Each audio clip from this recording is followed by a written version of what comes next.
It's January 2nd, 2026. You order your weekly groceries like always, but this time, the total is $38 higher than last week. No crash, no breaking headline, just a thinner wallet. That's the so-called rebound we're being promised? Feels strange, doesn't it? Today, we're digging into whether that glossy 3.1% global growth story is real, or if sticky inflation and a fresh wave of tariffs are setting us up for another painful slap. And trust me, the numbers the headlines skip, those are the ones you'll feel directly in your bank account. Quick favor, if this channel helps you make sense of the economy without the jargon, hit that subscribe button. It takes a second, but helps me keep bringing you these plain English breakdowns. The IMF, the Conference Board, Allianz, they all predict around 3% growth for 2026. Sounds calm and steady, right? But read the fine print, and you'll see one caution word repeated everywhere: tenuous. Why tenuous? Because this isn't growth built on new factories, better productivity, or real innovation. Instead, governments are front-loading spending, borrowing from tomorrow to show nice numbers today. And consumers? Many are dipping into savings, knowing prices will jump once new tariffs kick in. So what does that mean for you and me? It's like a family throwing a big dinner party on a credit card. Sure, tonight looks great, but the bill arrives tomorrow. This growth is borrowed, not earned. Fragile, not strong. Late 2025 brings Washington's next round of tariffs, targeting steel, electronics, and auto parts. JP Morgan estimates nearly an 8% price bump in these sectors. And here's the thing, companies won't eat that cost. They'll hand it straight to you. Think about it. That $600 smartphone could easily become $645 by spring 2026. Now zoom out. New cars, fridges, even some canned goods could climb. One tariff might sound technical, but multiplied across everyday life, it's like adding an invisible sales tax on nearly everything. So when politicians call this a rebound, it's like bragging you're running faster while someone's strapping weights to your ankles.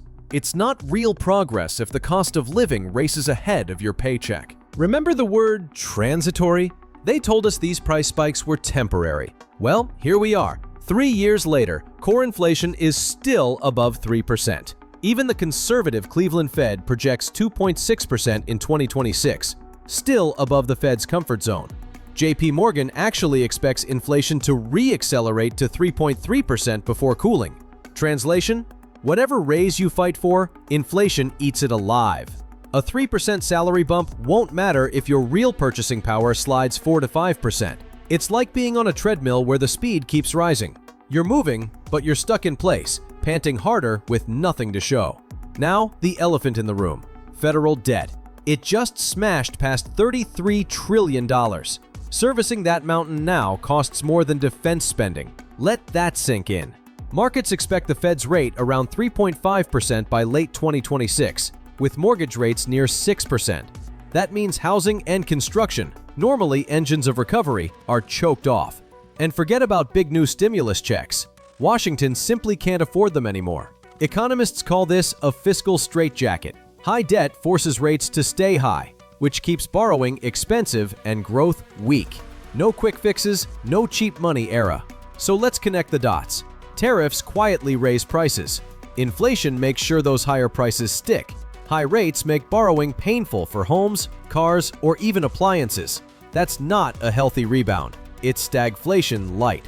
Politicians may tout 3% growth, but if your grocery bill climbs faster than your paycheck, are you richer? Of course not.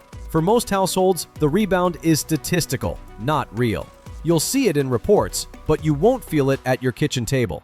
So is 2026's rebound a lie? I'd call it a half-truth. Yes, global output may tick upward, but everyday households will feel flat, or worse, squeezed. Your best defense is boring but bulletproof. Build a cash cushion for surprise costs. Cut variable rate debt before rates bite harder.